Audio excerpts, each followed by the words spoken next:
সুপ্রিয় দর্শক মণ্ডলী, শুরু হচ্ছে ফ্রন্টলাইন।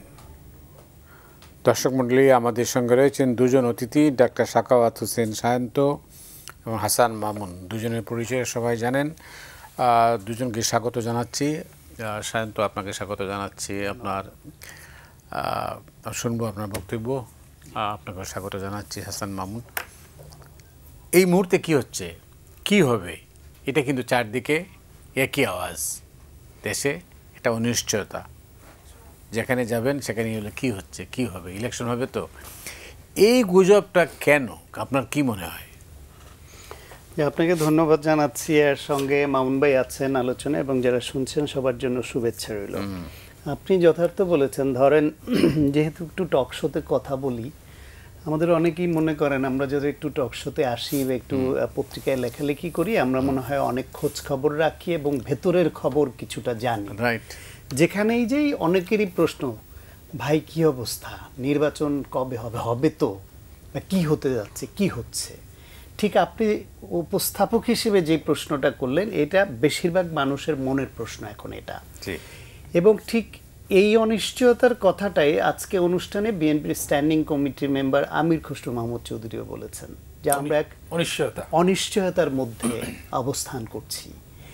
মানে আমাদের এখানে এখন কি ঘটছে, সরকারের নীতি কোন দিকে যাবে গণতন্ত্রের উত্তরণের প্রশ্নে, নির্বাচন কবে হবে, আদৌ হবে কিনা, গণঅভ্যুত্থানের পক্ষের রাজনৈতিক শক্তিগুলোর মধ্যে বিভেদ বাড়ছে দেখছি, এর কতটা আরোপিত এবং কোনো বিশেষ কর্নার থেকে ইন্ধন দিয়ে এই বিভেদ তৈরি করা হচ্ছে নির্বাচনকে দীর্ঘায় পেছানোর উদ্দেশ্য নিয়ে, যে এই শক্তিগুলো একমত না হলে তো ইনক্লুসিভ ইলেকশন হয় না। বিভিন্ন প্রতিষ্ঠানে যে আন্দোলনমুখী হয়ে উঠছে, ঢাকা বিশ্ববিদ্যালয়ে একজন ছাত্র দলের নেতা হত্যাকাণ্ডের ঘটনাকে কেন্দ্র করে যে ইরাপশন হলো, ভিসির যেই আচরণ নিয়ে প্রশ্ন উঠল, সেখানে সরকারের গুরুত্বপূর্ণ ব্যক্তিদের অবস্থান, বিভিন্ন জায়গায় আমরা দেখছি যে গণঅভ্যুত্থানের পক্ষের শক্তির কেউ এভাবে নিহত হলে তার প্রতি যে সহানুভূতি জানানোর যে কালচারটা সরকারের মধ্যে ছিল, সেটাও আমরা সাম্য হত্যাকাণ্ডের বেলায় দেখলাম না। সেটা নিয়ে ছাত্রদল মনে করছে, এটা যদি ছাত্রদলের নেতা না হয়ে তাদের পছন্দের কোনো দলের নেতা হতো, তাহলে কি এরকম করতো, সরকারের ভূমিকা এরকম থাকতো, সেই প্রশ্ন তাদের মনে উঠছে। জগন্নাথ বিশ্ববিদ্যালয়ের ছাত্র, শিক্ষক সহ সবাই, এবং সেখানে যারা আছে প্রত্যেকে গণঅভ্যুত্থানের পক্ষের শক্তি। যেখানে সরকারের নিয়োগ দেও, একটা বিশ্ববিদ্যালয়ের চ্যান্সেলর হচ্ছেন প্রধান উপদেষ্টা, প্রেসিডেন্ট, চ্যান্সেলর, ভাইস চ্যান্সেলর, মানে তার পরের অবস্থানেই হচ্ছেন ভিসি বা ভাইস চ্যান্সেলর। তার ভাইস চ্যান্সেলর তো সরকারের নিয়োগ দেওয়া সরকারের লোক। ভাইস চ্যান্সেলরকে নিজেকে রাস্তায় নামতে হচ্ছে দাবি আদায়ের জন্য। তার সঙ্গে তার সকল শিক্ষকরা, ছাত্ররা, বিভিন্ন সংগঠন, গণ অভ্যুত্থানের পক্ষের প্রায় সকল সংগঠনের নেতৃবৃন্দ, সাধারণ ছাত্ররা, ন্যায়সঙ্গত তিনটা দাবি। তার মধ্যে একটা ইমিডিয়েট, যে যতদিন আবাসন সংকটের সমাধান না হয় 70% ছাত্রকে তাদের আবাসন বৃত্তি দেয়। এখন 70 হোক বা 60 হোক বা 90 হোক, অর্থাৎ যাদের ঠিকানাটা ঢাকার বাইরের, তাদের বেলায় তো স্পষ্ট, ঢাকায় থাকতে হলে তাকে মেসে থাকতে হবে, বাসা ভাড়া করে থাকতে হবে, কষ্ট করতে হবে। তাহলে থাকা খাওয়ার খরচটা তুলতে গিয়ে তাকে টিউশনি করতে হবে, পার্ট টাইম জব করতে হবে। তাহলে তার শিক্ষাটা কীভাবে হবে? ভেরি বেসিক কোশ্চেন না? সেটুকুও দাবি মানার দিকে সরকারের মনোযোগ নেই, তাদের রাস্তায় নামতে হচ্ছে।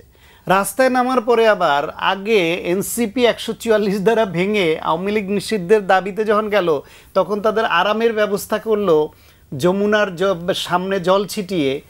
সেই যমুনার জলটাই লাঠি হয়ে গেল মুহূর্তের মধ্যে, যখন জগন্নাথের ছাত্র শিক্ষকরা আসলো। তো যমুনার জল কখন জল থাকে আর কখন লাঠি হয়ে যায়, সেটা নিয়েও মানুষ বুঝতে পারে না, জল কেন লাঠি হয়ে যায়। আবার এই যে ঢাকা দক্ষিণের মেয়র ইশরাক হোসেন, তার ব্যাপারে আদালতের রায় আসলো তার পক্ষে, নির্বাচন কমিশন গ্যাজেট প্রকাশ করলো, তারপরে তার শপথ পড়ানোটা হলো না, যেটি এরকম আদালতের রায়ের ভিত্তিতে আগে চট্টগ্রামে হয়েছে।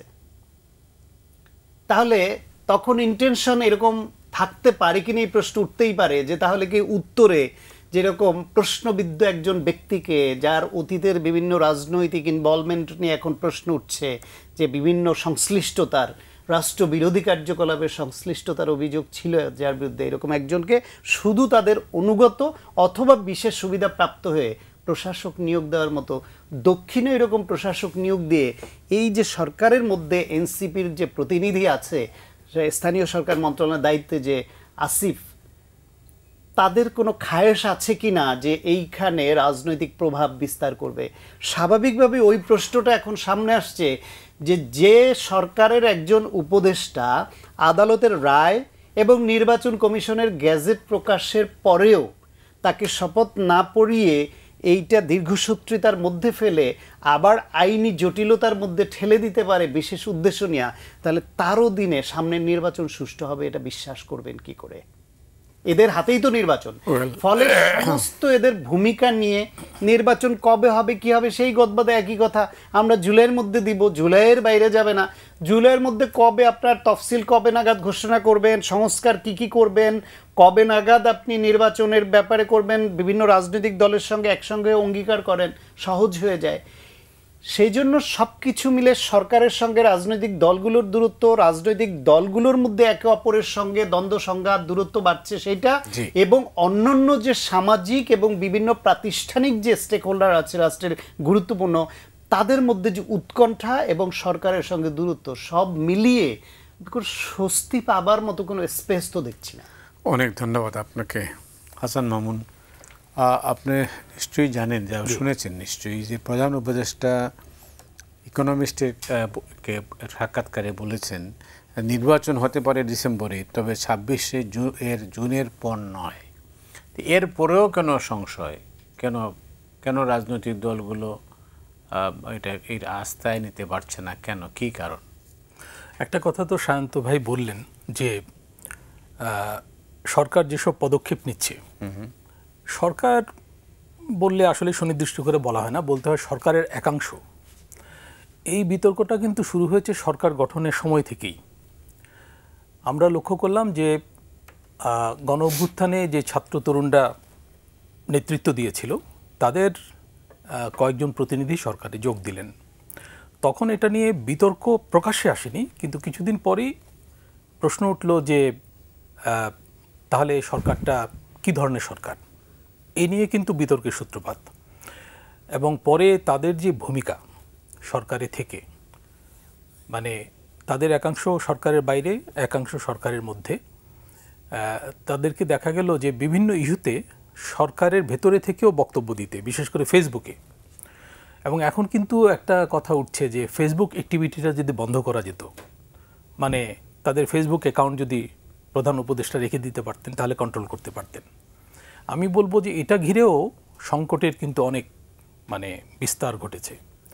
আজকেও যেটা সায়ন্ত সাখাওয়াত বললেন যে নগর ভবন ঘিরে যে পরিস্থিতি, আজকেও কিন্তু ফেসবুকে পাল্টাপাল্টি পোস্ট দেওয়া, এবং আরেকটা ঘটনায়ও পোস্ট দেওয়া চলছে, সেটা হচ্ছে নুসরাত ফারিয়ার গ্রেপ্তার, এনসিপির একজন নেতা, উনি একটা পোস্ট দিয়েছেন। আচ্ছা, দল থেকে পোস্ট দেওয়া এক জিনিস, কিন্তু সরকারের ভেতরে থেকে পোস্ট দেওয়া এটা কিন্তু সন্দেহজনক, এবং এটা মুশকিল তৈরি করে, সরকারের নিরপেক্ষতা খর্ব করে। মাঝে এমন সব পোস্টও দেওয়া হয়েছে যাতে বাংলাদেশ ভারত সম্পর্কেরও কিন্তু অবনতি হয়েছে, পরে সেই সব পোস্ট আবার ডিলিট করতে হয়েছে। তো আমি পোস্টের কথা বলছি এই জন্য যে এদের তৎপরতা যে একটু ভিন্ন রকম, এটা কিন্তু এইসব পোস্টে প্রকাশ পায়। আচ্ছা, আরেকটা হচ্ছে যে ওখান থেকে একটা রাজনৈতিক দলের সূত্রপাত হয়েছে, গঠন হয়েছে, এবং ওই দল সরকার প্রশাসন থেকে সমর্থন পেয়ে হয়েছে কিনা এই প্রশ্ন রাজনৈতিক অঙ্গনে ব্যাপকভাবে উঠেছে এবং জনপরিসরেও আছে। তারপরে তাদের একাংশ আবার সরকারে কিন্তু দুজন রয়ে গেছে, এবং তাদের সঙ্গে আবার এখন দেখা যাচ্ছে যে তাদের নিজেদের মধ্যেও সম্পর্কের একটা নতুন ধরনের অবনতি, বিভিন্ন পক্ষ বিপক্ষ তাদের মধ্যেও করছে। শান্ত ভাই যেটা বললেন যে রাজনৈতিক দলগুলোর মধ্যে মতপার্থক্য, এটা তো হতেই পারে, স্বাভাবিক, বিভিন্ন দল বিভিন্ন মতাবলম্বী হবে, এটাই স্বাভাবিক। সরকারের হওয়া উচিত ছিল দল নিরপেক্ষ। সরকার কিন্তু দল নিরপেক্ষতার যে ভূমিকা, সেই সুযোগটা হারিয়েছে এই ছাত্র তরুণদের সরকারে নেয়ার ভেতর দিয়ে, ওই থেকে। পরে তারা যদি সরকার থেকে সরে যেতেন, সরে গিয়ে যদি দল গঠন করতেন এবং অন্যান্য দলের মতো যদি অ্যাক্টিভ থাকতেন, তাহলে কিন্তু এই প্রশ্ন উঠতো না। একজন তো ছেড়েছেন, একজন ছেড়েছেন, কিন্তু দুইজন রয়ে গেছেন। এবং তার একজন নিয়ে কিন্তু একটু আগে আলোচনা হলো, যে উনি আজকে ফেসবুকে পোস্ট দিয়েছেন। আমি আসার পথে দেখছিলাম যে পোস্টে উনি উল্লেখ করেছেন কয়েকটা পয়েন্ট, কেন উনি শপথ নেয়ার বিরুদ্ধে অবস্থান নিয়েছেন। এবং আদালত, বিচারিক আদালত যেটা নিষ্পত্তি করেছে, বিচারিক আদালতের রায় নিয়েও কিন্তু প্রশ্ন তুলেছেন, যে আদালতের এখানে নির্বাচন কমিশন অংশ নেয় নাই, ফলে এটা রায়টা একপাক্ষিক হয়েছে ইত্যাদি। তো এই একটা ইস্যু ঘিরে, যেটা অন্য জায়গায় কোনো ইস্যু হয়নি, এখানে কেন ইস্যু হয়ে গেল। এবং আজকে 6ষ্ঠ দিনের মতো কিন্তু অবরোধ চলছে দীর্ঘ সময় ধরে, রাস্তার এক পাশ বন্ধ করে। বিএনপিও একটা সিরিয়াস পজিশন নিয়েছে এবং বোঝাই যাচ্ছে যে বিএনপির কর্মী সমর্থকরা সেখানে গেছে এবং সেখানে জনসমাবেশ বাড়ছে। তো এটার নিষ্পত্তি কিভাবে হবে, এবং প্রশ্ন হচ্ছে যে এই প্রশ্নগুলোকে সামনে আনা হচ্ছে কিনা, এই কথা কিন্তু রাজনৈতিক অঙ্গনে খুব আছে, সাধারণ জনপরিসরে আছে, যে নন ইস্যুকে ইস্যু করা হচ্ছে কিনা। আজকে এই গুলশানে একটা একটা আবাসিক হোটেলে, অভিজাত আবাসিক হোটেলে বাজেট ঘিরে একটা সেমিনার হয়েছে, নীতি সংস্কার ও আগামীর জাতীয় বাজেট। এখানে বিএনপির স্থায়ী কমিটির সদস্য আমির খসরু মাহমুদ চৌধুরী সাহেব বেশ জোরালো বক্তব্য রেখেছেন যে সব কিছু অনিশ্চিত মনে হচ্ছে এবং নির্বাচন ছাড়া অন্য সব ইস্যুতেই সরকার উৎসাহী, নির্বাচনের ব্যাপারে উৎসাহ কম, এটা উনি বলেছেন। এবং কবে নির্বাচন হবে, যেটা আপনি বললেন, নির্বাচনটা সুষ্ঠু হবে কিনা এবং গ্রহণযোগ্য হবে কিনা আন্তর্জাতিক পরিসরে, এইসব প্রশ্ন ক্রমে বাড়ছে। আর এই যে আমরা বাজেট করতে যাচ্ছি, এই বাজেট নিয়েও কিন্তু কোনো আলোচনা হচ্ছে না, এটা লক্ষ্য করার বিষয়। রাজনৈতিক দলগুলোর সঙ্গে, এমনকি অন্যান্য স্টেক হোল্ডারের সাথে কিন্তু বাজেট প্রণয়নকারী কর্তৃপক্ষ বা তাদের পক্ষে যারা, তারা কিন্তু কোনো আলোচনা, আজকে দেবপ্রিয় ভট্টাচার্য এই কথাটা বলেছেন যে কোনো আলোচনা দেখছি না বাজেট নিয়ে, অথচ বাজেট হয়ে যাবে 2 তারিখে, সামনেই চলে আসছে জুন। তো এটা কী ধরনের বাজেট হবে এবং বাজেট হওয়ার পরে এর পরিবর্তন কতখানি সম্ভব, এইসব প্রশ্ন আছে। আর সরকার, আগে দেখা যেত যে বিভিন্ন প্রশ্ন উঠলে সরকার রিয়েক্ট করতো, বলতো, ব্যাখ্যা দিত বা সংশোধন করত, বলাও হচ্ছিল যে আমরা ধরিয়ে দিলে সংশোধন করি। কিন্তু সাম্প্রতিক সময়ে দেখা যাচ্ছে যে সরকারের মধ্যে স্পর্শকাতরতা কম। যেটা বললাম এর বাইরে যাব না। যেমন এই যে মানবিক করিডোর নিয়ে ডক্টর খলিল বললেন যে এটা নিয়ে অন্য পক্ষের মতামত শোনার তেমন দরকার নেই, সরকার সিদ্ধান্ত নিয়েছে বা সরকার এগিয়ে যেতে পারে। এটা যে একটা সিরিয়াস ইস্যু এবং এই ইস্যুতে একটা অন্তর্বর্তী সরকার সিদ্ধান্ত নিতে বাধ্য হতে পারে, যে পরিস্থিতি এখন খারাপ, রাখাইনে মানবিক সংকট দেখা দিচ্ছে, সিদ্ধান্ত নিতে হতে পারে। কিন্তু এই অবস্থায় অন্তর্বর্তী সরকারের তো উচিত রাজনৈতিক দলগুলোর সঙ্গে বসে যে সিদ্ধান্ত নেওয়া, সেটাও উপেক্ষা করা হচ্ছে। আপনার কাছে আবার আসবো। সায়ন্ত, মুক্ত স্বাধীনতা, মুক্ত সাংবাদিকতা বা যেটাই হোক স্বাধীনতার যুগে কেন মিডিয়া বিশ্বাসযোগ্যতা হারাচ্ছে? মিডিয়া বিশ্বাসযোগ্যতা তো হঠাৎ করে একদিনে হারায় না। কারণ আপনার ব্যাকগ্রাউন্ড মিডিয়া, তো আপনি লেখালেখি করেন অনেক দিন থেকে, এই জন্য হঠাৎ করে একদিনে তো হারায় না এবং একদিনে হারায়নি। বাংলাদেশের মিডিয়া, আপনি দেখবেন যে আপনি তো দীর্ঘদিন সংবাদ মাধ্যমের সঙ্গে জড়িত, ফিল্ডের সাংবাদিক থেকে সম্পাদক হিসেবেও বহু বছর আছেন। এরশাদ সরকারের সময় সামরিক স্বৈরাচারের বিরুদ্ধে যে আপনারা সংবাদ মাধ্যমে যারা কাজ করেছেন, তখন এরশাদ আপনাদের কজনকে কিনতে পেরেছে? এরশাদ আপনাদের কজনকে নানান রকমের মূল্য দেখিয়ে কাছে টানতে পেরেছে? যাদের পেরেছে তার সংখ্যা খুব কম। তখনও তো প্লট দেয়া হতো, তখনও বিদেশ সফরের সঙ্গী করা হতো, তখনও পদবি দেয়া হতো, কিন্তু তারপরও তখন সংবাদ মাধ্যম একযোগে ব্ল্যাক আউট রাখতো পেজ, সেটা সম্ভব হতো। তখনও প্রেস ক্লাবে সবাই একমত হয়ে সরকারের বিরুদ্ধে সাংবাদিকরা অবস্থান নেওয়ার মতো পরিস্থিতি তৈরি হতো। কিন্তু এরশাদ পরবর্তী জামানায় যখন আমরা গণতন্ত্র পেলাম, সেই গণতান্ত্রিক জামানায় আস্তে আস্তে হলো কি, সংবাদ মাধ্যমের লোকগুলো নানানভাবে পারচেজ হতে থাকলো। কেউ সামান্য সামান্য প্রলোভনে পড়ে নিজেকে বিক্রি করে দেওয়ার প্রবণতা দেখা গেল। মালিকানা বিশেষ উদ্দেশ্যে সরকার দেয় তার অনুগতদেরকে, এবং যারা সংবাদ মাধ্যমের মালিক হচ্ছে তারা বেশিরভাগই হয় ব্যবসায়ী, ব্যবসায়িক ওইখানে কালো টাকা বা অবৈধ ব্যবসা বা কাজ পাওয়ার জন্য সংবাদ মাধ্যমটাকে হাতিয়ার হিসেবে ব্যবহার করে, এবং এর মাধ্যমে এখানে যদি লসও যায় তার, তবু ওইখান দিয়ে এত বেশি অবৈধ লাভ করে যে এই লস সে পুষে। সায়ন্ত, আপনি দুঃখের কথা বললেন। 10 কাঠা এরশাদের জমানায় গুলশানে 10 কাঠা জমির অফার ছিল, তো সেটা আর এখন 3 কাঠার জন্য পেছনে পেছনে ঘুরে। আচ্ছা, সেই ক্ষেত্রে মালিকদের এইভাবে কবজা করে দলীয় দলদাসদের মালিকানা দেয়া হলো, সুবিধা দেয়া হলো। সাংবাদিক হিসেবে যারা গেল সম্পাদক এবং গুরুত্বপূর্ণ পদে, তাদেরকে হয় কাউকে অন্য কোনো আর্থিক সুবিধা দিয়ে অথবা রাজনৈতিক পদ পদবি দিয়ে এইভাবে পারচেস করা, কেনা শুরু করলো সরকার। যারা এতে রাজি না হলো তাদেরকে সরিয়ে দেওয়া, তাদেরকে আবার জেল জুলুম নানান রকম হয়রানির মধ্যে পড়া, এইভাবে দীর্ঘদিন ধরে পড়ার ফলে সংবাদ মাধ্যম এমন একটা ভূমিকায় অবতীর্ণ হলো যে জন আকাঙ্ক্ষা থেকে অনেক দূরে চলে গেল এমনভাবে যে সংবাদ মাধ্যমের উপর আস্থা হারিয়ে সাধারণ মানুষ সামাজিক যোগাযোগ মাধ্যমের নিউজকে গুরুত্বপূর্ণ ভাবতে শুরু করলো, ইউটিউবারদের কথাকে বেশি গুরুত্বপূর্ণ ভাবতে শুরু করলো। তাহলে এটা সংবাদ মাধ্যমের ওই অনাস্থার কারণেই কিন্তু এই শিফটিংটা হয়েছে, এমনি হয়নি। সেই অবস্থার মধ্যে এই পট পরিবর্তন হলো গণ অভ্যুত্থানের মাধ্যমে, কিন্তু গণ অভ্যুত্থানের মাধ্যমে পট পরিবর্তন হলো, সংবাদ মাধ্যমে এখনও সেই মালিকানা এবং বিশেষ বিশেষ জায়গার সেই সাংবাদিক তো বেশিরভাগই সেই আগের মগজ নিয়েই আছে। তারা সাময়িকভাবে তাদের একটু রং বদলেছে, কিন্তু ভেতরের রং তো বদলায় নাই, এইটা একটা। দ্বিতীয় হলো আবার তাদের মধ্যে ওই যে দাসত্ব করার প্রবণতা ছিল সেটাও ত্যাগ করতে পারে নাই। তৃতীয়ত হইল গিয়া যারা আগে অপরাধপ্রবণ সাংবাদিকতা করেছে, জনগণের সঙ্গে মশকরা করেছে, জনগণের সঙ্গে প্রতারণা করেছে, তারা এখন ভয়ে ইউটার্ন নিয়ে অন্যদিকে আবার করছে বেশি। মানে সরকার ন্যূনতম একটু মাইন্ড করতে পারে। একটা কৌতুক এমন আছে যে এক লোক খুব বিপদে পড়ার পরে আল্লাহকে আপনি আপনি করে মোনাজাত করছে, তো বলছে যে তুমি তো পশ্চিম দিকে ফিরতাই না, নামাজ তো দূরের করা হতো, হঠাৎ আল্লাহকে আপনি বলে বলা শুরু করেছো। বলে যে এতদিন তো করি নাই, কিন্তু এমন বিপদে পড়েছি, এখন তুমি বলতেও ভয় লাগে যদি আল্লাহ মাইন্ড করে।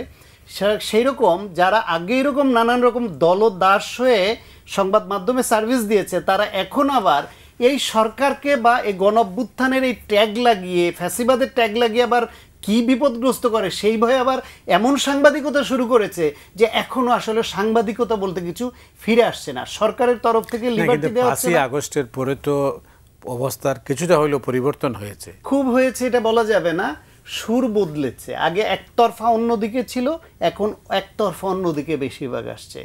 নির্মোহ যে আলোচনা, গঠনমূলক যে আলোচনা, বিভিন্ন জায়গায় যে সমালোচনাটা করতে পারা, সেটা টক শোতে লাইভের সুযোগে কেউ করছে, কিন্তু সংবাদ মাধ্যমের রিপোর্ট প্রকাশের ক্ষেত্রে, হেডলাইন প্রকাশের ক্ষেত্রে এখনও তো পরিবর্তন করে দুঃখ প্রকাশ করতে বাধ্য হচ্ছে। আর দেখি সিনিয়র সাংবাদিক হাসান মামুনের মূল্যায়ন কি, আপনার পর্যালোচনা? জি মতি ভাই, আমার মনে হয় যে কয়েকটা ঘটনা ঘটেছে আমাদের সাংবাদিকতায়। প্রথম হচ্ছে যে আমরা যখন সাংবাদিকতায় এসেছিলাম তখন সাংবাদিকতা এফ্লুয়েন্স ছিল না, চাকচিক্য ছিল না, বেতন ভাতার অবস্থা ভালো ছিল না, নিয়মিত বেতন না হওয়া, যে সমস্যাটা এখনও আছে অনেক ক্ষেত্রে, তখনও ছিল না। আমি সংবাদ দিয়ে শুরু করেছি, আপনিও সম্ভবত আমি কাজ করেছি একসময়। তো কিন্তু সাংবাদিকতার একটা মর্যাদার জায়গা ছিল, প্রভাব ছিল, মানুষের সম্মান ছিল। এখন এফ্লুয়েন্স কিছুটা বেড়েছে, অনেকটাই বেড়েছে, অনেক হাউসে এফ্লুয়েন্স বেড়েছে আগের তুলনায়, কিন্তু ওই ব্যাপারগুলো একেবারেই কমে গেছে। আচ্ছা, এইটা আমার মনে হয় একটা প্রধান কারণ হচ্ছে যে দ্বিদলীয় রাজনীতির বৃত্তে সাংবাদিকরাও বিভক্ত হয়েছেন, যেটা সায়ন্ত ভাই বললেন, পরস্পরের বিরুদ্ধে দাঁড়ানো, যে জন্য তার ঐক্যবদ্ধ অবস্থানটা নষ্ট হয়ে গেছে, এবং এটা তৃণমূল পর্যন্ত। আরেকটা হচ্ছে যে রাষ্ট্রের সাংবাদিকদের কেনার ক্ষমতা বেড়েছে। রাষ্ট্রের বাজেট যেমন বড় হয়েছে, সাংবাদিক শুধু না, পেশাজীবীদের সবাইকে কেনার ক্ষমতা বেড়েছে। আর গত 15.5 বছরে যেটা হয়েছে, জাতীয় নির্বাচনের পাশাপাশি পেশাজীবীদের নির্বাচনগুলোও কিন্তু কলুষিত হয়েছে এবং সাংবাদিকদের মধ্যেও এই ব্যাপারটা ছড়িয়েছে। আরেকটা হচ্ছে যে আমার মনে হয় যে এরপরও যদি এই ক্ষমতার শান্তিপূর্ণ হস্তান্তরটা থাকতো, তাহলে অন্তত 2 ধরনের মিডিয়া থাকতো। সেটাও কিন্তু থাকেনি, সব মিডিয়া এক কাতারে হয়ে গেছে, যেটা এখন আবার অন্যদিকে চলে যাওয়ার ট্রেন্ড তৈরি হচ্ছে। আমার মনে হয় যে 15.5 বছর একটা সর্বনাশ করেছে সাংবাদিকতার ক্ষেত্রে। আর হলো যে সাংবাদিকরাও উদ্যোগী হয়ে যখন তারা দেখলো যে নির্বাচন দেশে হবে না এবং একটা স্বৈরতন্ত্র কায়েম হবে এবং সমাজকে একদিকে নিয়ে যাওয়ার একটা চেষ্টা থাকবে রাষ্ট্র থেকে, সুতরাং যারা মানে মানে কোট আনকোট আমি বলছি যে নীতিহীন এবং ধান্দাবাজ সাংবাদিক, তারা কিন্তু ওই পক্ষে কাতারবদ্ধ হয়েছে এবং চেনা পরিচিত অনেকে মানসিকভাবে একদিকের হলেও গত 15 বছরে দেখলাম যে ভিন্ন রকম অবস্থান, মানে দ্রুত অবস্থান পরিবর্তন করেছে। আর যেটা বলছিলাম যে সাংবাদিক এবং পেশাজীবীদের পারচেস করার ক্ষমতা রাষ্ট্রের অনেক বেড়েছে, কারণ রাষ্ট্রের তো বিভিন্ন অ্যাপারেটাস আছে। যেমন সাংবাদিকদের পারচেস করার ক্ষেত্রে মানে মালিক পক্ষের ভূমিকা, মালিক পক্ষ আমি বলতে বোঝাচ্ছি যারা মিডিয়ায় মধুর সন্ধান করেছে, যেটা উনি বলছিলেন যে মিডিয়াতে আমি যদি সাবসিডাইজ করে মিডিয়া চালাই, অন্য জায়গা থেকে পয়সা করিয়ে এনে, আমার ক্ষতি নাই, কারণ আমি মিডিয়ার কল্যাণে আমি তো কর ফাঁকি দিতে পারছি, আমি তো স্পেশাল ইকোনমিক জোন পাচ্ছি, আমি তো বিশেষ সংস্থার সঙ্গে যোগাযোগ রাখতে পারছি, আমি তো নমিনেশন পাচ্ছি এবং নমিনেশন পেলে আমার অন্য বাণিজ্যের পথ খুলে যাচ্ছে। তো এই ব্যাপারটা যখন ঘটে গেল, তখন কিন্তু সাংবাদিকতা থাকার কোনো অবকাশ নাই। এবং এখানে আমি কারণ নাম না নিয়ে বলতে চাই, এই পরিবর্তনের পরে দেখা যাচ্ছে বিভিন্ন মিডিয়া যারা আগামীতে ক্ষমতায় আসতে পারে তাদের পছন্দসই লোকজনকে যুক্ত করছে এবং দায়িত্ব দিচ্ছে এনে যে আপনি করেন এটা। এবং আমার মনে হয় যে ভেতরে ভেতরে কিছু আন্ডারহ্যান্ড হচ্ছে, মানে লেনদেনের ব্যাপার ঘটছে যে আমি কি পাবো এর বিনিময়ে, মানে তার প্রতিষ্ঠিত মিডিয়াকে সে নষ্ট করে দিতে রাজি যদি এর বিনিময়ে কিছু পাওয়া যায়। তো এখানে সাধারণ সাংবাদিকদের কি করার আছে? তারা তো সাধারণ পেশাজীবী, তারা তো বেতন না পেলে তাদের সংসার চলে না। অধিকাংশ সাংবাদিকের অবস্থা কিন্তু এখনও তাই। মিডিয়াটা আসলে স্পর্শকাতর, এতে কোনো সন্দেহ নেই, কারণ আমি নিজেও মিডিয়ার লোক, আমি জানি যে কী অবস্থা হইতে পারে। সায়ন্ত, আপনি কি যেন বলছিলেন যে হাসান মামুন ভাই যেটা বললেন যে আমি কি একটু আপনার সাথে একটু যোগ করে দিই, আপনি ওটার সাথে আলোচনা করলে সুবিধা হবে। রাষ্ট্র মেরামতে গণমাধ্যমের ভূমিকা কি? রাষ্ট্র মেরামতে তো ডেফিনেটলি গণমাধ্যমের ভূমিকা খুব গুরুত্বপূর্ণ। চতুর্থ স্তম্ভ তো এমনি এমনি বলে না। জি, সংবাদ মাধ্যমের সারা পৃথিবীব্যাপী প্রকৃত কাজ হচ্ছে ক্ষমতাকে চ্যালেঞ্জ করা, প্রশ্ন করা। কিন্তু বাংলাদেশের সংবাদ মাধ্যম দায়িত্ব হিসেবে কাঁধে তুলে নিয়েছিল, বাধ্য হয়ে হোক, প্রলোভনে পড়ে হোক, অথবা রাজনৈতিক আনুগত্যের কারণে হোক, তারা দায়িত্বটা কাঁধে তুলে নিয়েছিল তোষণ করা, ক্ষমতাকে তোষণ করা, চ্যালেঞ্জ করা বা প্রশ্ন করা নয়। এর মধ্যে কেউ কেউ তার অতীত রাজনৈতিক শতাবস্থান, লেখাপড়া, সাংবাদিকতায় শুরুর দিকের নৈতিক মানদণ্ড, সেটা মাথায় রেখে কেউ কেউ যদি সত্য প্রকাশের দিকে কখনো গেছেন, সে দেখছেন যে তারই আদর্শিক, তারই সমর্থনপুষ্ট দল সরকারে সেও একে চাকরিচ্যুত করে দিচ্ছে, শুধুমাত্র তার একটা রিপোর্ট তাদের স্বার্থ পরিপন্থী হয়েছে। 2018 সালের নির্বাচনে চিটাগাংয়ে যে রাতে ভোট হয়েছে, সেই নিয়ে একটা টেলিভিশনে একটা রিপোর্ট প্রকাশিত হলো। সেটা করার কারণে ওই সরকারের পক্ষে সাংঘাতিকভাবে লিখে যাওয়া কথা বলে যে এরকম একজন সাংবাদিককে মুহূর্তের মধ্যে বাধ্য করলো কর্তৃপক্ষকে চাকরিচ্যুত করতে হবে। আমি নাম বলছি না সঙ্গত কারণে, কিন্তু আপনি জানেন এরকম হয়েছে। তখন কি দেখলো, এটা একটা মেসেজ।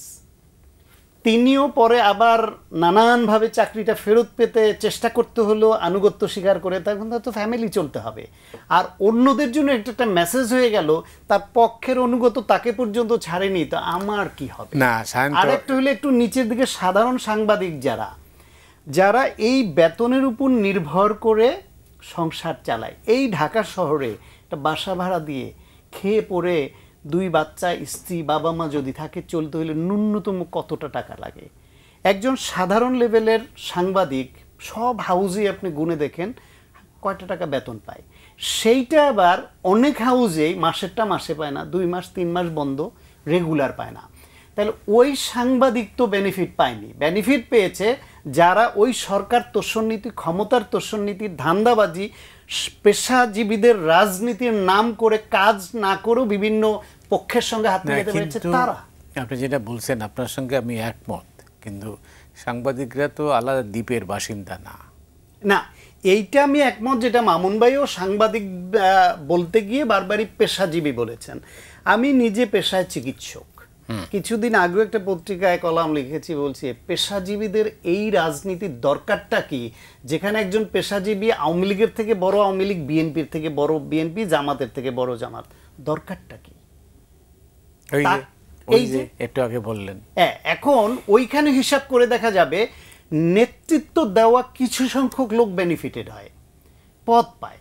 পেশাজীবী একজন নেতা সে একই সঙ্গে ওই দলেরও, আওয়ামী লীগ, বিএনপি, জাতীয় পার্টি, জামাত বা কোনো না কোনো দলেরও সে কেন্দ্রীয় পর্যায়ের নেতা বা কোনো পদধারী।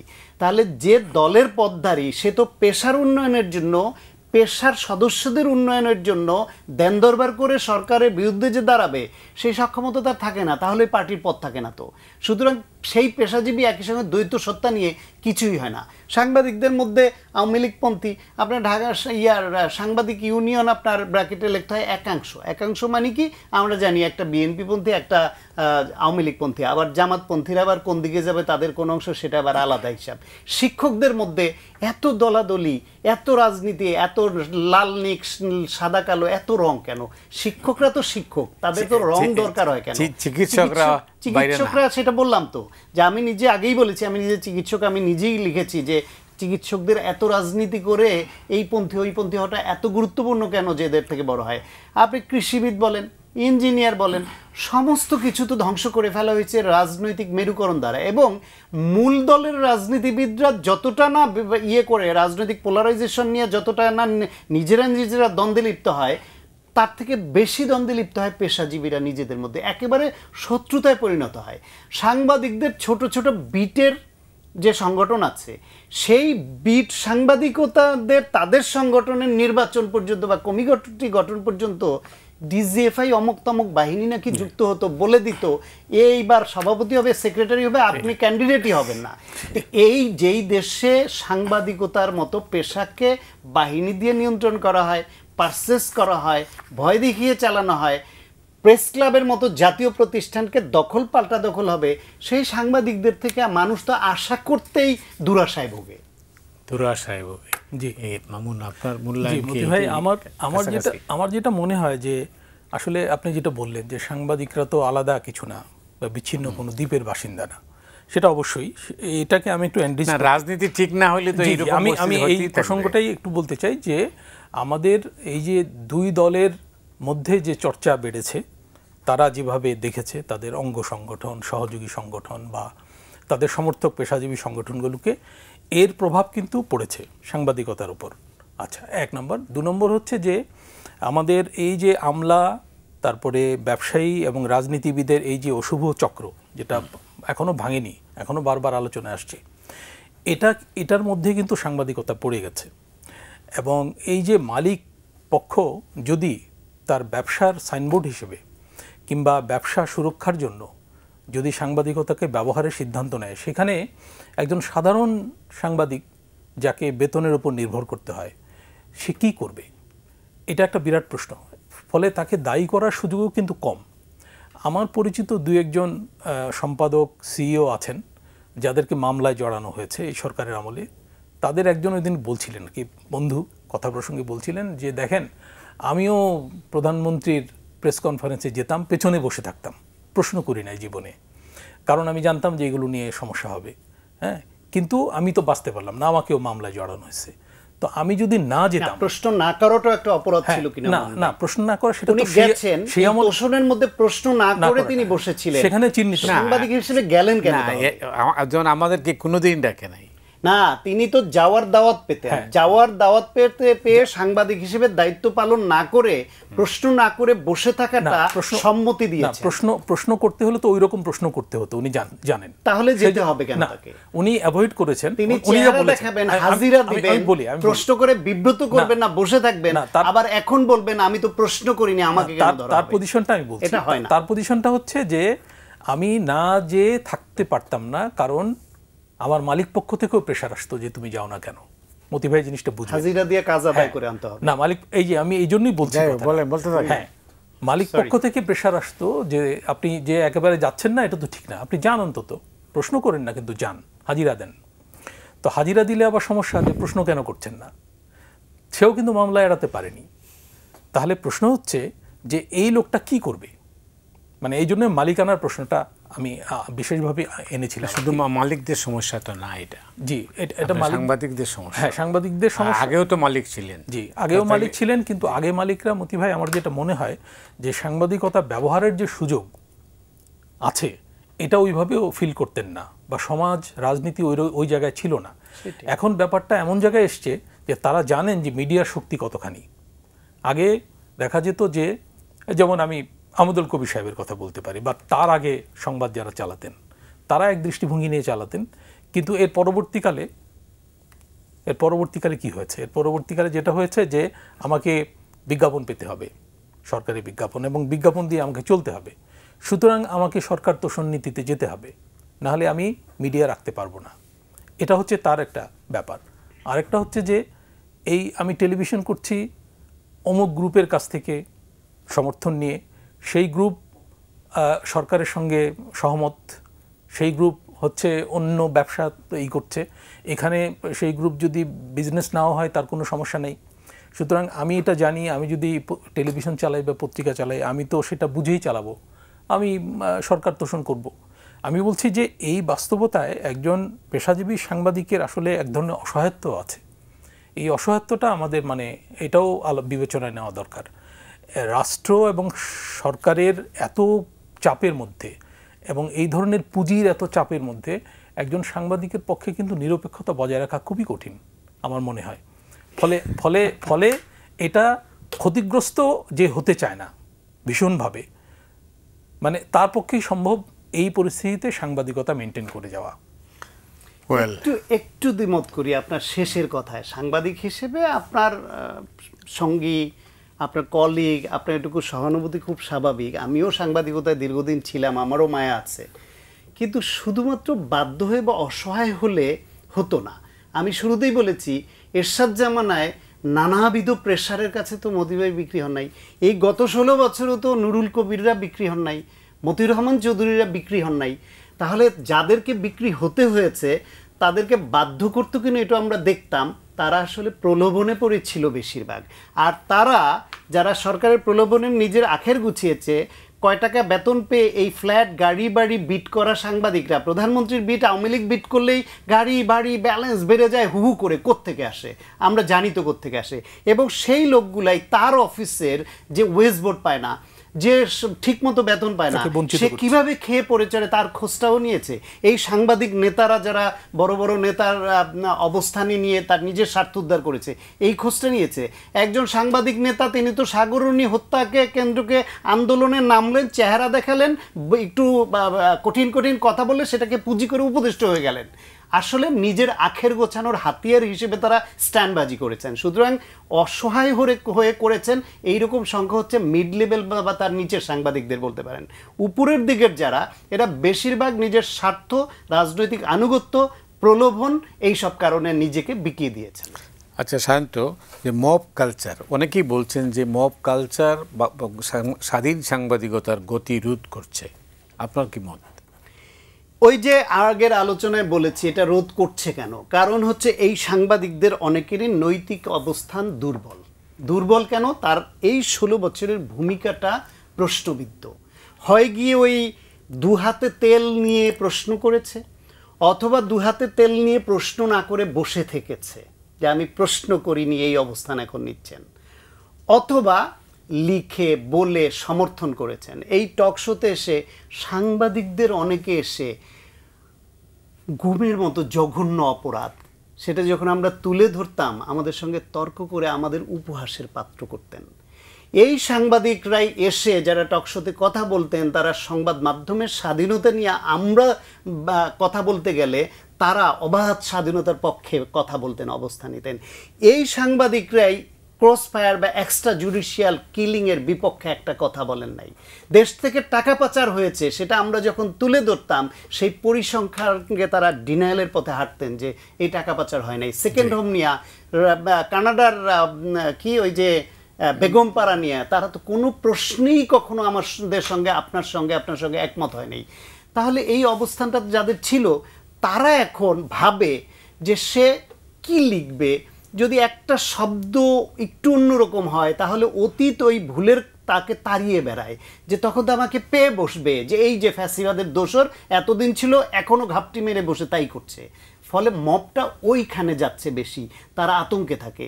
এবং মব হওয়া উচিত না, প্রাতিষ্ঠানিকভাবেই সংশোধন হওয়া উচিত। সেটা কি করতে পারতো?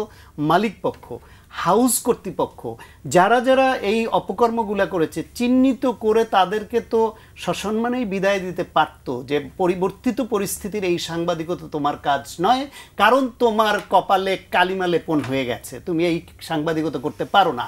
হাউসগুলি যদি তারিখেগুলো এক একটা হাউস থেকে 2জন 3জনকে সউদ্যোগে বের করতে এটা দেখতাম, তাহলে বুঝতাম তাদের পরিবর্তনের আকাঙ্ক্ষা আছে।